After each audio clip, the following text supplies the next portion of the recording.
Bonjour, bonjour ou bonsoir, chers compatriotes. Ça dépend de l'endroit où vous vous trouvez, si vous allez nous réceptionner un matin ou un soir, parce que la terre est ronde. Motenabino banso bande konabiso ba bolingo. Moyen bonsu banani bateleji ba mwakula chiluba.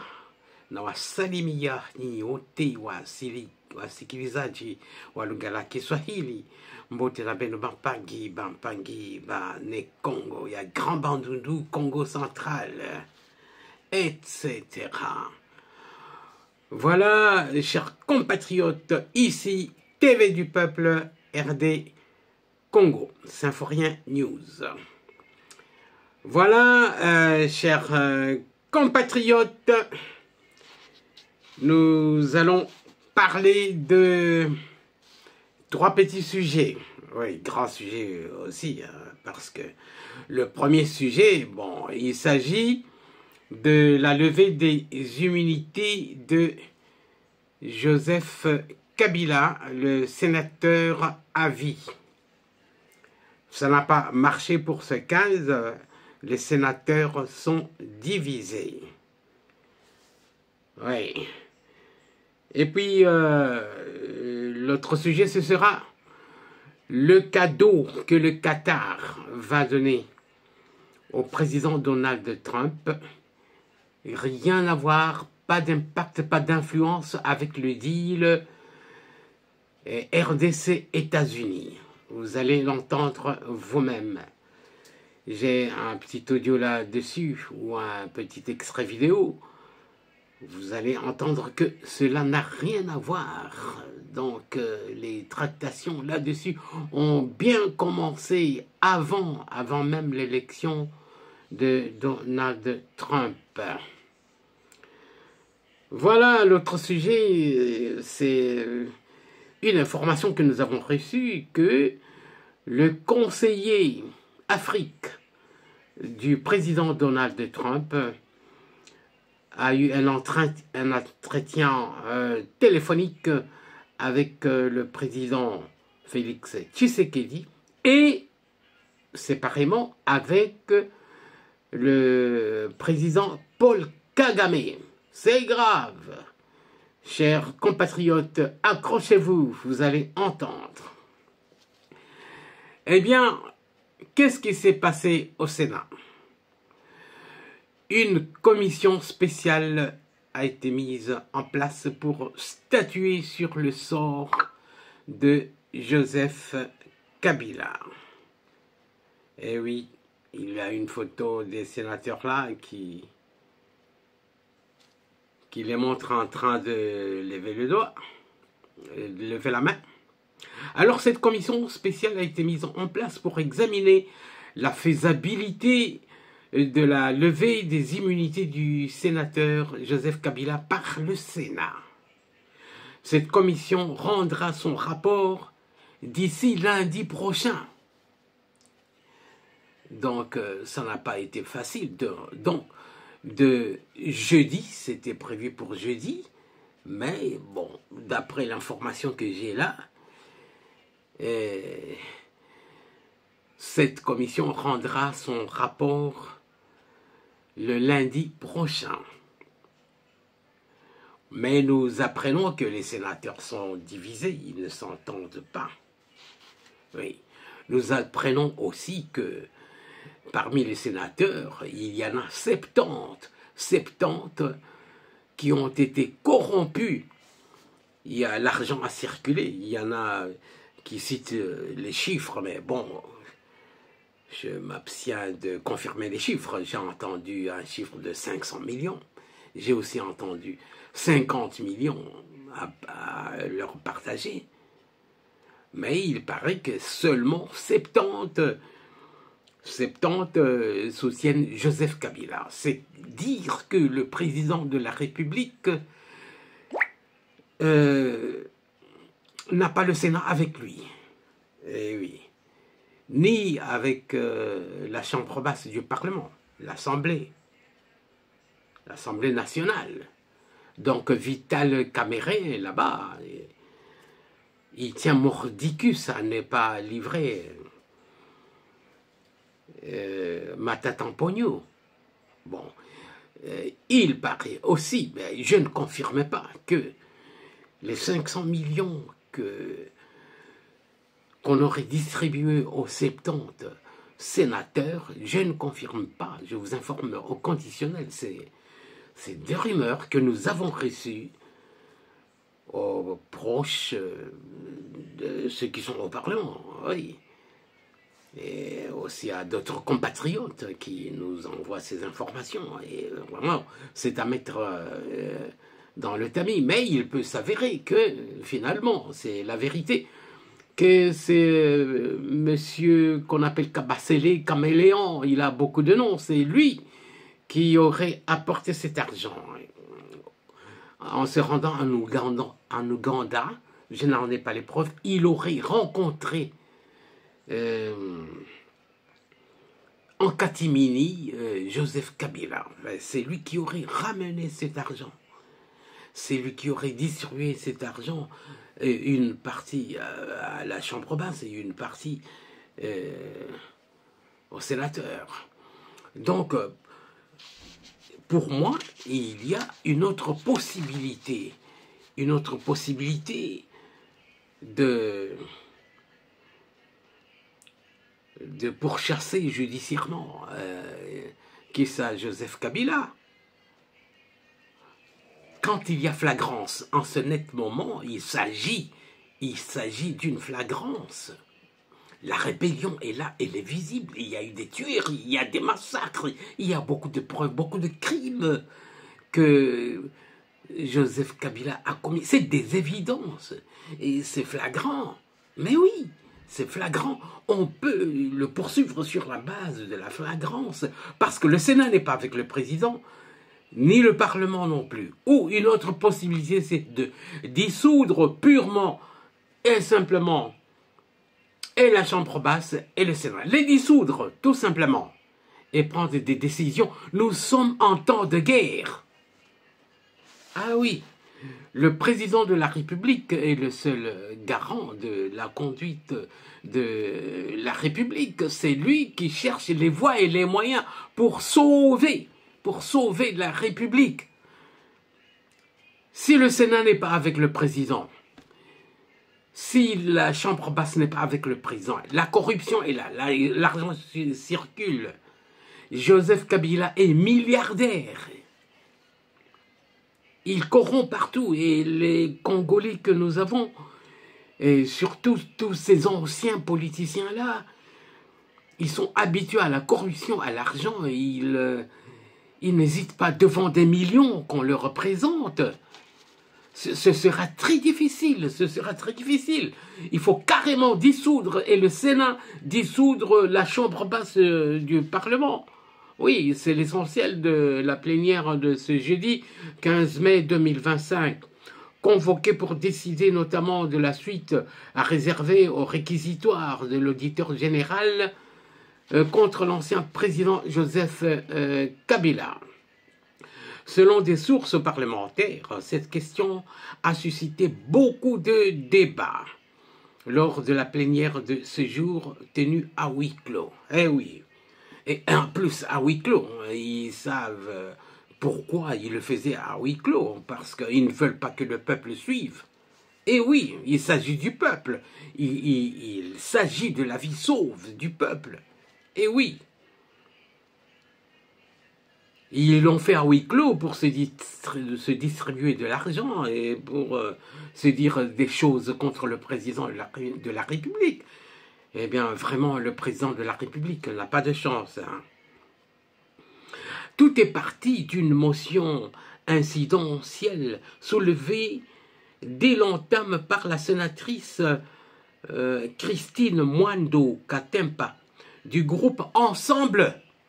Et oui, vous savez qu'Ensemble a été interdit sur tout le territoire de la République. Mais bon, elle est déjà sénatrice, elle est là-bas.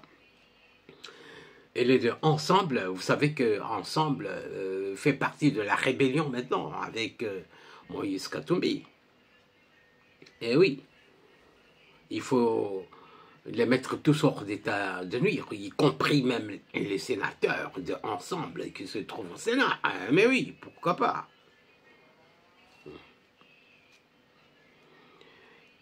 Alors, elle a évoqué l'article 224 du règlement intérieur du Sénat. Ce passage stipule que la décision de la levée ou non des immunités du sénateur à vie doit être soumise au Congrès plutôt qu'à une plénière. Eh oui. Ouais, c'est une information de 7 sur 7.cd. Eh oui. Voilà. C'est ce qui s'est passé au Sénat. Ils ne s'entendent pas. La majorité soutient Joseph Kabila. Eh oui. Vous le savez maintenant. Eh bien, nous, le peuple, qu'est-ce que nous avons à faire? Mais organisons-nous. Allons faire des marches devant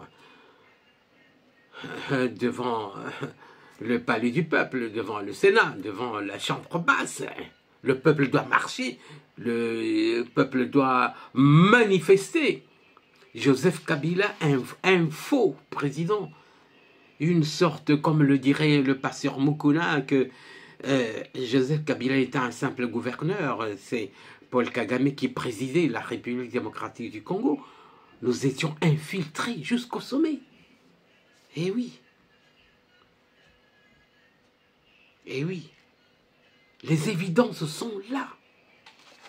Il y a de la haute trahison, de la haute trahison. Lever des immunités. Ils ne vont pas lever les immunités. Ils sont déjà corrompus, ils ont déjà été corrompus. Oui. Il faut dissoudre le Parlement. Le supprimer même aux prochaines élections.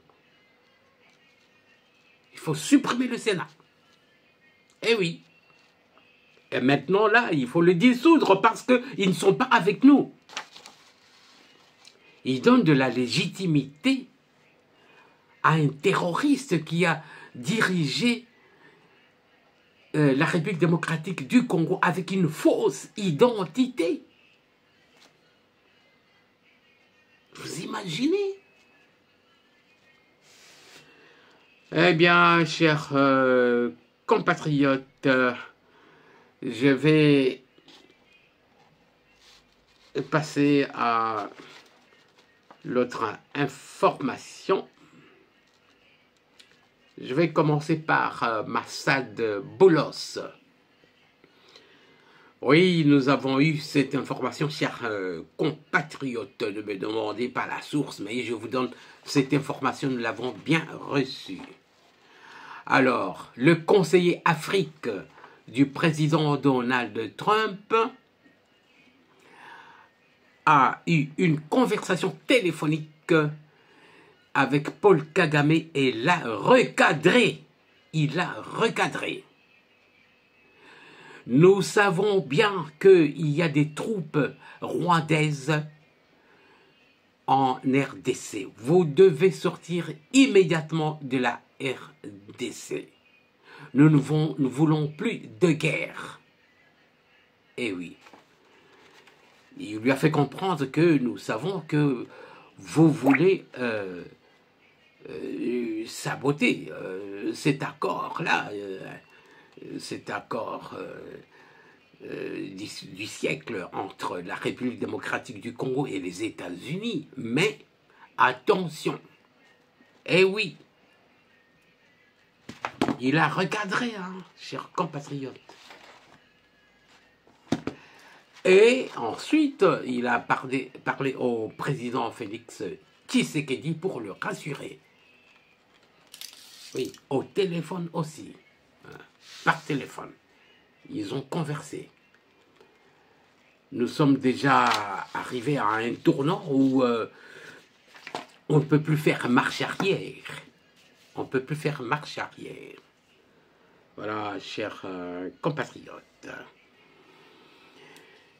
Eh bien, je passe au dernier point C'était le deuxième, mais bon, je vous en parle en dernier parce que j'ai un audio, une vidéo que je vais vous faire entendre là-dessus pour que vous compreniez en long et en large que le cadeau de l'avion de luxe que le Qatar offre au président Donald Trump n'a aucun impact sur le deal qui sera signé au mois de juin ou début juillet aux États-Unis. Donc, le deal gagnant-gagnant entre les États-Unis et la République démocratique du Congo. Oui. Le deal au bout duquel la République démocratique du Congo sera protégée. Ah oui, c'est le deal terre rare, oui, minerai stratégique contre la sécurité, la protection sécuritaire et la construction des infrastructures. Ça, le président Donald Trump l'a dit lui-même, que ce sera un accord gagnant-gagnant, ou un deal gagnant-gagnant. Voilà, chers compatriotes, ce ne sera pas un accord ou un deal léonin comme les Chinois ont fait à l'époque. Ils ont pris la part du lion. Ah oui, c'est pour ça que on appelait ça des contrats lyonnais. Ah non, c'est terminé à cette époque-là. Voilà, chers compatriotes, le Qatar a commandé pour 200 milliards, imaginez, a commandé pour 200 milliards des avions de marque Boeing aux États-Unis. Oui. Et non seulement ça, ils ont offert au président Donald Trump, où ils ont proposé, parce que jusque-là ils ont proposé, Donald Trump n'a pas encore dit s'il prend ou s'il ne prend pas, mais il a dit que, en tout cas, ce serait fou de ne pas accepter un cadeau pareil, parce que cet avion-là pourrait remplacer Air Force One, l'avion blindé des États-Unis, qu'on appelle Force One, qui date des années 80 ou 90. Alors, Donald Trump trouve que cet avion est déjà vieux et qu'il faudrait le remplacer. Un avion avait déjà été commandé, mais il n'a pas été livré à temps. Bon, alors, ça c'est selon l'information que j'ai eue sur LCI, mais cette commande est toujours en cours. Alors, là-dessus, le Qatar a proposé son avion. Mais ce ne sera pas évident parce que il faudra refaire tous les câblages pour rendre cet avion blindé. Est-ce que ce sera facile? Et en même temps, nous apprenons que Donald Trump a également un projet immobilier d'implanter une tour, ces fameux tours qu'il appelle Trump Tower, oui, tour Trump, oui, en anglais, au Qatar, aux Émirats Arabes Unis, voilà, c'est un homme d'affaires. Mais bon, il y a des opposants démocrates qui trouvent qu'il confond le président des États-Unis et l'homme d'affaires Donald Trump. Il y a un conflit d'intérêts là-dedans. Mais le problème, c'est que cet avion que les Qataris vont offrir au président Donald Trump, ils vont l'offrir à l'armée. Ils vont offrir à l'armée. Donc ce sera légal. Mais problème, quand l'armée aura reçu cet avion, donc à la fin du mandat de Donald Trump, il pourrait avoir la liberté ou la libéralité de faire cadeau de cet avion au président Donald Trump. Ça, c'est une possibilité. Il paraît que c'est légal aux États-Unis. Eh oui. Parce que d'après les lois des États-Unis, un président de la République ne peut pas directement accepter un cadeau pareil d'un roi ou d'un empereur ou d'un président quelconque d'un pays. Et non, ce sera offert d'abord à la défense des États-Unis, au Pentagone, et ensuite, à la fin, ce sera au Pentagone de faire cadeau de cet avion à Donald Trump. Est-ce que ça va marcher? Est-ce que ça ne va pas marcher? C'est en cours. Voilà, est-il que Donald Trump a déjà manifesté qu'il ne va pas refuser. Voilà, chers compatriotes, je vous laisse écouter un spécialiste de la matière que vous allez entendre dans une vidéo là-dessus concernant ce cadeau luxueux à Donald Trump.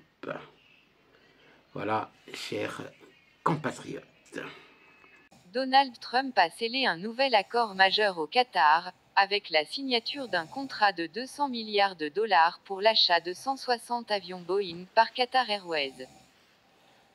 Ce méga contrat, présenté comme le plus important de l'histoire du constructeur aérien américain, a été signé en présence de Trump et de l'émir du Qatar, Sheikh Tamim bin Hamad Al Thani, à Doha mercredi.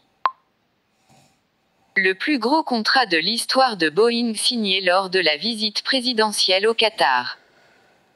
Une femme se tient au bord de l'eau sur la corniche de Doha face au gratte-ciel du quartier de West Bay, le 16 avril 2024. Donald Trump a scellé un nouvel accord majeur au Qatar, avec la signature d'un contrat de 200 milliards de dollars pour l'achat de 160 avions Boeing par Qatar Airways. Ce méga contrat, présenté comme le plus important de l'histoire du constructeur aérien américain, a été signé en présence de Trump et de l'émir du Qatar, Sheikh Tamim bin Hamad Al Thani, à Doha mercredi. Un record historique pour Boeing. C'est la plus grosse commande d'avions de l'histoire de Boeing, c'est formidable, s'est félicité Trump, citant les propos de Kelly Ortberg, PDG de Boeing, présent à la cérémonie. Le président américain a salué ce « record » en encourageant l'entreprise « Sortez ces avions, sortez-les ». Cette signature intervient lors de la deuxième étape de la tournée présidentielle d'Anne. Cette signature intervient lors de la deuxième étape de la tournée présidentielle dans les États du Golfe, après les accords conclus mardi en Arabie Saoudite qui avaient déjà marqué les esprits. Une stratégie économique offensive. Ce contrat illustre parfaitement la stratégie de Trump dans cette tournée régionale, transformer chaque escale en opportunité commerciale majeure pour les entreprises américaines. L'industrie aéronautique, secteur stratégique pour l'économie américaine, bénéficie particulièrement de cette offensive commerciale. Pour Qatar Airways, compagnie emblématique du Petit Émirat, cet investissement massif confirme son ambition de rester un acteur majeur de l'aviation mondiale, malgré les turbulences géopolitiques régionales. Un écho aux accords saoudiens. Cette signature fait écho aux 600 milliards de dollars d'investissement promis par l'Arabie Saoudite la veille, incluant le plus gros contrat d'armement de l'histoire entre les deux pays. Trump démontre ainsi sa capacité à convertir ses relations diplomatiques en contrats économiques colossaux. L'émir qatari, Sheikh Tamim bin Hamad Al Thani, consolide par cette signature les liens stratégiques entre Doha et Washington, dans un contexte régional où le Qatar joue un rôle clé de médiateur, notamment dans les négociations sur Gaza. Ces succès commerciaux spectaculaires renforcent l'image de Trump comme président, faiseur de deals, capable de signer des contrats historiques là où les diplomaties traditionnelles peinent parfois à progresser. Cette tournée du Golfe se transforme ainsi en véritable marathon commercial, redéfinissant les partenariats stratégiques américains dans la région. Dit que ce serait stupide de refuser alors que les accusations de corruption fusent. Alors ce sujet, c'est l'un des sujets parmi tant d'autres qui fait réagir à l'occasion du déplacement du président américain. Arabie Saoudite, Qatar ou encore Émirats Arabes Unis. Le président américain Donald Trump a commencé ce mardi sa première tournée diplomatique depuis son retour au pouvoir. Alors pourquoi est-ce qu'elle fait autant parler? Alors aujourd'hui, on va parler politique mais aussi business de la famille Trump. Salut, c'est Hugo, j'espère que vous allez bien. C'est donc le sujet à la une des actualités du jour. Alors tout cela, ce n'est pas nouveau puisque pendant son premier mandat, le président américain Donald Trump avait déjà choisi l'Arabie Saoudite comme destination pour son premier déplacement à l'étranger. 8 ans plus tard, il renouvelle donc ce choix. L'Arabie Saoudite est la première étape d'une tournée de 4 jours, un déplacement avec l'objectif de rencontrer certains des États les plus riches et les plus ambitieux du monde pour y conclure de nouveaux accords. Alors on va revenir sur l'aspect économique et business qui est un enjeu majeur de cette tournée, mais tout d'abord parlons de diplomatie. En effet, Donald Trump et les pays du Golfe devraient aborder de très nombreux sujets géopolitiques lors de leur rencontre.